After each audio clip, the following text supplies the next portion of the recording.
What's the secret to succeeding at Microsoft? Since you've been here. Oh man, the secret to succeeding at Microsoft. I mean, if you talk to a new hire who just got hired, what would you tell them?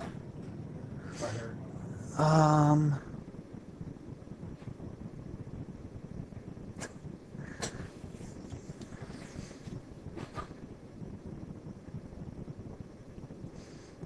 Is it about having fun at work? Is it about... I'm trying to come up with a good answer, because I mean I can give a facile answer. Yeah.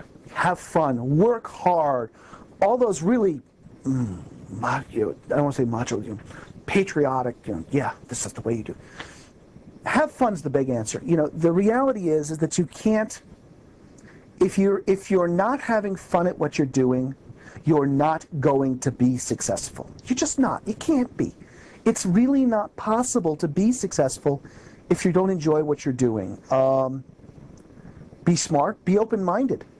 I can't think of the number of people who have come and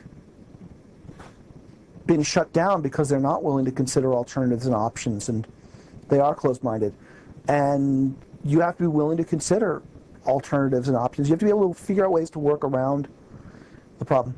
And the other thing is, and this is something that was drilled into me in day one, it doesn't matter if it's your fault or not. It's your problem, you've got to fix it. My favorite story about this actually has to do with a wonderful gentleman named Ross Garmo. Ross ran a large part of the test organization and the build organization when I started at Microsoft. And we're doing daily builds for DOS 4, and this is during the time when DOS 4 was shutting down. And we had a problem. The daily build didn't boot. It just died on the floor. It was dying in the I/O subsystem, which is the device drivers, which is what I owned.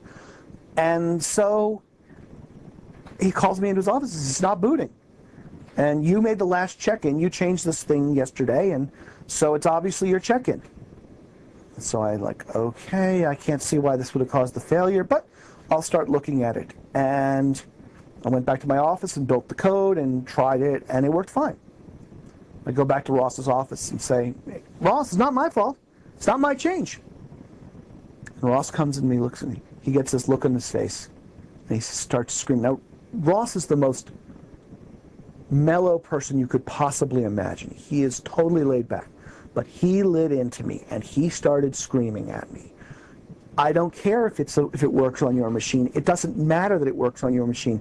I don't care. It's your fault. You fix it, and fix it now. They probably heard him on the other side of the building. It was that loud. It was just, it just let into me. And you know what? I walked away from there and said, oh, crud. And I went off and fixed it, and found out what the problem was, and it took me quite a while to do it, but we finally chased down what the problem was. It turns out that there had been a change to the build. They'd taken a new assembler at the same time, and the assembler had made a change in how some of the internals worked, and that caused a change that caused another bug of mine that I had introduced 3 months ago to all of a sudden show up as being a problem. But it didn't matter. And that's the fundamental thing. It doesn't matter. It's your bug. It's your problem. You're going to have to fix it. If that means that you end up debugging someone else's code, that's what you do. If that means you find a problem, you have to go chase down and find the bug in someone else's code, that's fine if that's what it ends up taking, but you've got to do it because you can't. Far too many people play the it's not my problem game. And as a result, problems just sit there, they fester. Things don't get solved. They just sit there, or the bug will bounce back and forth between two teams. That's when it gets really bad, is the bugs that just ping pong between the two teams. And what you end up having is that each team says, it's not my fault, it's the other guy's. And everybody gets upset. Yeah. And it doesn't fix the bug. And sometimes those can be incredibly subtle problems. We had a problem involving a token handle, which a handle leak, that caused a very severe problem for one of our customers. And it turned out to be this incredibly subtle interaction between plug and play, the NT logon manager, and RPC in certain circumstances. There were like 4 components that were involved in this thing, and each of them, none of them as an individual component had done something wrong, but together all 4 of them combined to cause this really horrible thing for our customer. And we ended up, pointing fingers doesn't get you past problems like that. The only thing that fixes it is somebody, and in this case it wasn't me, but somebody just sitting up and just figuring out where the problem went to and dealing with it and figuring it out. So 20 years ago, what was your first office? Where was your first office? My first office was the corner conference room in the Northup building, 1070 Northup Way, which was the Microsoft headquarters, behind the Burgermaster. Okay. And I was in a in downtown Bellevue. I was in a corner corner lounge with another new hire, a guy by the name of Joseph King, Joe King. I kid you not, that was his real name. So that was my first office. I then got moved down the hall about 2 weeks later to an empty office that was halfway across the building, and then I moved back to where the rest of the DOS team was about 3 weeks later because they fired somebody. It's the first time I'd ever experienced a firing, and here I am. I've been at the company for 3 weeks, a month, and they're firing people. And I freaked because it's like, oh my goodness gracious. Oh my, these guys are really hardcore. I just moved my stuff out here, and they're firing other people on the team. What's going to happen? I was freaking out because it's like, oh no, they're going to fire me. Yeah. But as I said, fortunately, that has not been a problem. In the early days, did Bill and Steve, did you have interaction with the founders of the company? What was the size of the company back then? It was about 600 people there when I started. Interactions with the founders, not with Bill. Steve interviewed me on campus at college. Wow. I had no idea who he was. I came to the interview totally cold because Microsoft, they did PCs. These were toys. I was a VMS and BSD kind of person. I was a Unix guy. I didn't do this toy computer thing. I just, basic. Why would I do basic? I interviewed them because they were looking for systems programmers, and that's what I wanted to be. And the guy shows up as this burly guy, and he's had a lot more hair than he does now. And he interviewed me, and we talked, and somewhere in the middle of the interview, I just got really ticked off at him and told him that he was a total idiot. Yeah.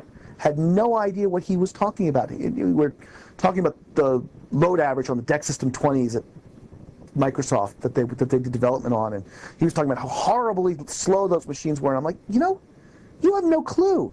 You've never actually worked on a DEC System 20 that has 150 students, all of them trying to get their assignment, which is due tomorrow, completed. These things are a nightmare. You've got no clue. You have no idea what we're talking about. And I really let into him and walked out of the interview when we got done. And then I'm leafing through the Microsoft literature. Steve Ballmer, Vice President of Human Resources, I think it was. Oh, crud. I just told the Vice President of Human Resources for this company I'm looking that he's an idiot. Okay, that does it. Wash that one down okay, that one's down the drain. Let's go on to the next interview. And the next day, Valerie comes running to my compiler design class with a telex from Microsoft saying, hey, we want you to come out in January and interview with us. And I'm like, hot diggity, what do you know? I mean, who knew that insulting and telling the vice president that he was an idiot would actually be an effective interview strategy? It's not one that I recommend, by the way. It still works, by the way. honestly, it doesn't surprise me because Microsoft has these 12 core competencies. It's the values that we consider to be making a good employee, and one of those is being forthright in your convictions. And what that essentially means is that, you know what? If the VP is wrong and you're right, tell the VP. Make sure that the VP knows. Now, if you're going to tell the VP that he's wrong, you darn well better be right. Yep. You better know what you're talking about. You won't get fired, but he may not appreciate it if he's right and you're wrong. But if you're right, tell him. Let him know, because by gum, otherwise he's not going to learn. Yep. And it works, and it does happen, and I do this with a fair degree of regularity. I have not been afraid to send emails to senior VPs when some stuff that's happening is bad, and you know, that's what happens. And so a lot of times, you know, it can be remarkably effective.